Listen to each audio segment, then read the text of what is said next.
자, 오늘도 뉴스 하이킹 하프타임 방송인 오윤혜 씨 함께합니다. 어서 오세요. 네, 반갑습니다. 오윤혜입니다. 예, 오늘은 피곤해 보이지 않습니다. 예. 아주 상쾌합니다. 네. 예, 그렇습니까? 네, 오늘 뉴스가 많습니다. 예. 그리고 AS, 어제 하프타임 AS 뉴스이기도 한데요. 또 대파 이야기입니다. 이야기가 예. 끊이질 않네요. 아이고 참.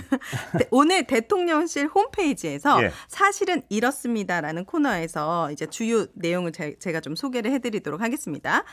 대파 가격 변동 이유에 대해서 대파는 기상 상황이 특히 민감하고 주산지 순환 등 가격 영향이 크다. 그러면서 또 지난 정부의 책임론에 들었고요. 대파 875원 논란에 대해서는 이 정부 물가 안정 정책의 순차적인 반영의 결과다. 이렇게 대통령실 홈페이지에 기재가 되었고 어제 전해드렸지만 국민의힘 이수정 후보가 예. 한 단 아니고 한 뿌리론을 강조했으나 오늘 대통령실에서는 이에 대한 언급 있었습니다. 이 대파 한 단. 문금을 표시하는 단위로 뭐 하면서 한 뿌리가 아니라 이제 한 단이라는 얘기를 한 거죠. 이게 어떻게 되냐면 네.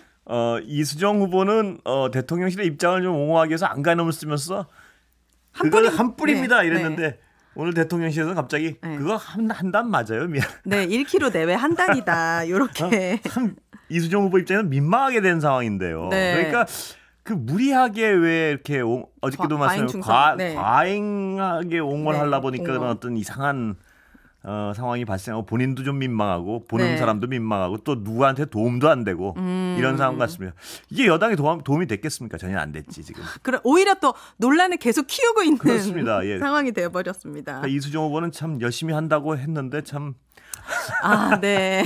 열심히 한다고 해야 될지 잘 모르겠지만요. 네, 네 그리고 물가 이슈를 다루는 대통령실 또다시 정정권의 책임론을 강조하는 태도는 어떻게 봐야 할까요? 아니 지금 정권 바뀐 지가 2년이 지났는데 자꾸 그러면 이거는 정말 아닌 것 같아요. 뭐냐면 그러면 정권 뭐하러 가지고 왔습니까? 전 정권한테 계속 하라 그러고 욕하지. 네. 그렇지 않겠습니까? 그렇죠. 이거는 이제는 더 이상 통하지 않는 전 이유인 것 정권 같습니다. 핑계 대고 하려면 어느 정권이나 뭐하러 정권 가져옵니까? 그냥 저 정권 욕하면서 그냥 옆에서 비평하고 비판하고 있으면 되지. 뭐하러 그 고생들 해가지고 정권을 가져오려고. 대파 가격에서까지 전 정권을 책임론을 강조하는 태도. 그땐 더 비쌌다 뭐 이런 내용이죠?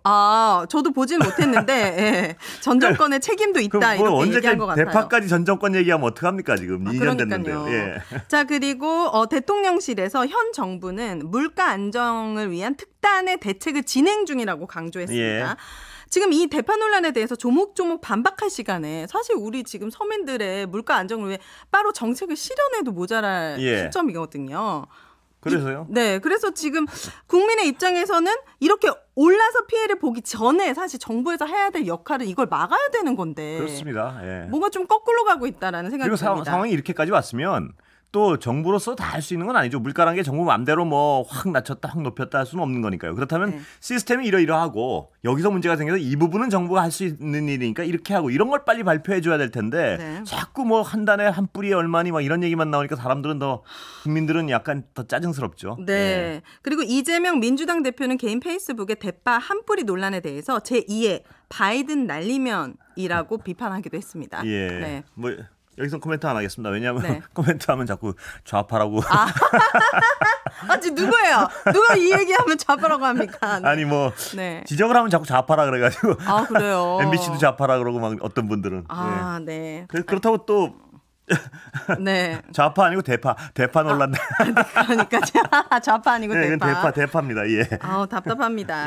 자 그리고 앞서 뉴스 신세계에서도 다뤘는데요. 저는 이 뉴스가 가장 답답합니다. 한동훈 위원장이 오늘 박근혜 전 대통령 만나서 여러 이야기를 나눴다고 하는데 두 분이 오늘은 화기애애한 분위기였던 것 같습니다만 사실 2018년도에는 상황이 달랐잖아요. 잠시 여러분들이 2018년 2월 27일 MBC 뉴스 보도 내용을 잠깐 듣고 오시겠습니다. 들으시죠. 검찰은 박근혜 전 대통령에게 징역 30년과 벌금 1,185억 원을 선고해달라고 재판부에 요청했습니다. 검찰은 박 전 대통령을 가리켜 국정농단의 정점에 있는 최종 책임자라며 국정 운영의 키를 비선 실세에게 맡겨 국가 위기 사태를 자초한 장본인이라고 비판했습니다. 과거 권위주의 정부에서 자행된 정경유착의 폐해를 그대로 답습했고 헌정사상 최초로 대통령이 파면되는 등 대한민국 역사에 지울 수 없는 오점을 남겼다고 질타했습니다. 검찰은 비극적 역사가 되풀이되지 않기 위해 죄에 상응하는 엄중한 처벌로 책임을 물어야 한다고 강조했습니다.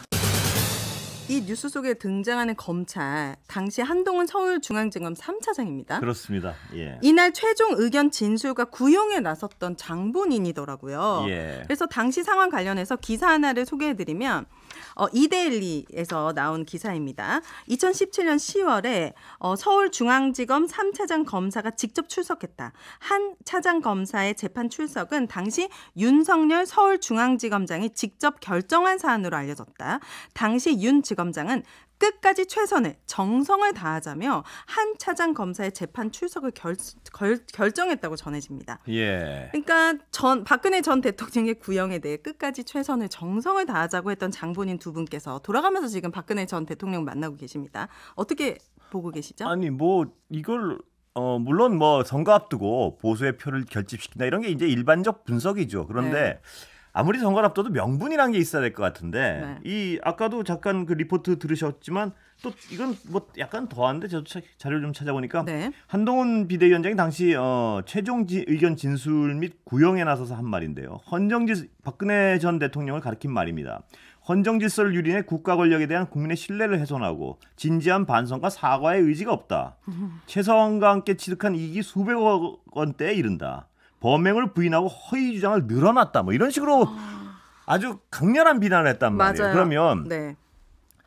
이렇게 자신이 기소한 예를 들어 옛날에 다른 정치인들은 자신이 기소하거나 이런 사람은 아니잖아요. 가서 학수하고 하는 것도 전직 대통령이. 근데 이 부분은 박 대통령은 자신이 기소한 사람 아니에요. 그래서 죄를 물었고 그러면 여기에 대한 어떤 설명이 좀 있었으면 좋겠어요. 무슨 얘기냐면 자신의 기소가 좀 너무 과했다든지 아니면 뭐 기소 내용에 뭐가 문제가 있었다든지 아니면 다 맞지만 박 대통령은 이러이러한 점 때문에 반드시 우리는 이분의 뜻을 받들어야 된다든지 어떤 이런 설명이 있어야지 국민들은 좀 납득이 가지 않겠습니까? 갑자기 그렇죠.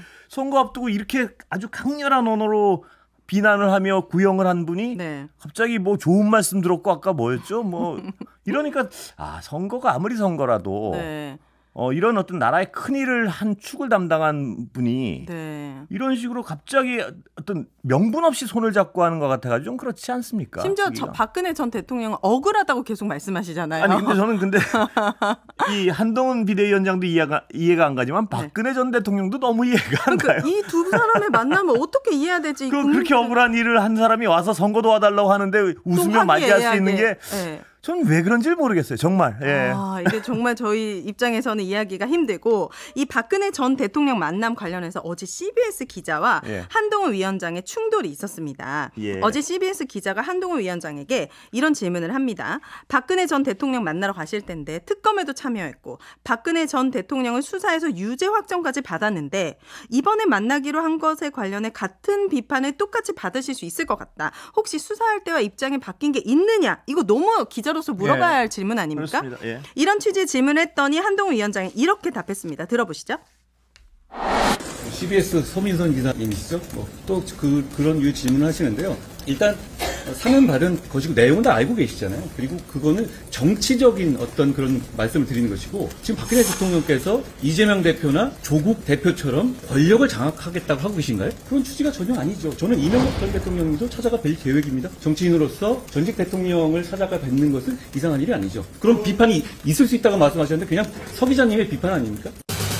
이게 어떤 기자 개인의 비판으로 돌리는데 이건 가장 일반적인 비판이죠. 그리고 한동훈 위원장 가끔 말씀하시는 어떤 이 어떤 방식이 저는 잘 이해가 안 되는데 여기서 대답을 권력 장악하겠다고 안 하지 않느냐 박근혜 전 대통령. 이게 무슨 상관이에요? 이 대답이 이 질문의 요지는 과거 이러한 어떤 거대한 혐의로 당신이 기소한 사람을 선거 앞두고 만나는 건 어떤 의미냐를 물어봤는데 그것 완전히 다른 대답을 한다고요. 권력 장악하겠다고 안 하면 아무나 만나도 되는 건지. 그리고 권력을 장악하는 것보다 훨씬 더 큰 죄를 지으신 분이잖아요. 이분이 국가를 위기 사태로 만든 초래한 장본인이라고 구형했는데. 잘 이해하는데 예를 들어서 옛날에 DJ 대통령은 전두환을 만날 때 어떤 전두환이 가해자고 자기가 피해자 아닙니까? 그러니까 용서와 화해라는 어떤 커다란 메시지를 던지기 위해서 만나고 이러는 것인데 그럼 이 박근혜 전 대통령을 만났으면 어떤 메시지를 던지기 위해서 만났느냐 설명해야지. 왜 당신이 기소한 그 큰 범죄를 저지른 분을 만나느냐 이런 질문을 하면 그렇긴 해도 난 이러이러해서 이분을 만나서 국민들에게 이런 메시지를 주기 위해서 만난다는 얘기를 해야지.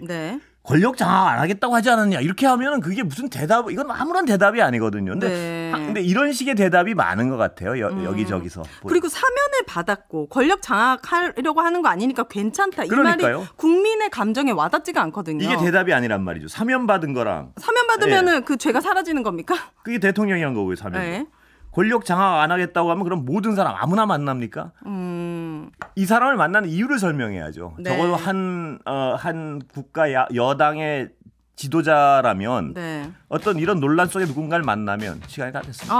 너무 아쉽네요. 3부에서는 허민 성한용 정치부 기자와 총선 분석 준비되어 있습니다. 하프타임 여기까지 할게요. 감사합니다. 안녕히 가세요. 네, 감사합니다.